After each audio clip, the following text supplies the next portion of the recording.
Học viên MLR Việt Nam liệu có thể ứng dụng vào thực tế ngay sau khi kết thúc không? Đi học nhiều nơi nhưng mà thật sự khi mà đến cái lớp này đó, thì cái mà khi mà em đi về đó, thì em có thể làm được luôn mà không cần phải ôn lại quá nhiều. Ý em muốn nói là khi mà cô trao kiến thức đó, thì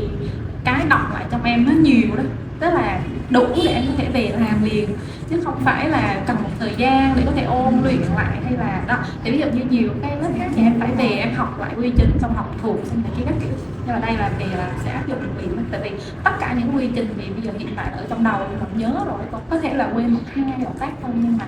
về là em có thể làm full body cũng ok rồi. Dạ, chứ không cần phải ôn nhiều đó, cho nên cái đó là cái mà em rất là thích.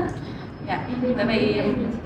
hồi trước đi học nhiều thì mình cần phải có nhiều thời gian để phải ôn luyện lại, giống như là cái mà em thích nhất trong cái khóa này. Về là áp dụng được liền luôn đó.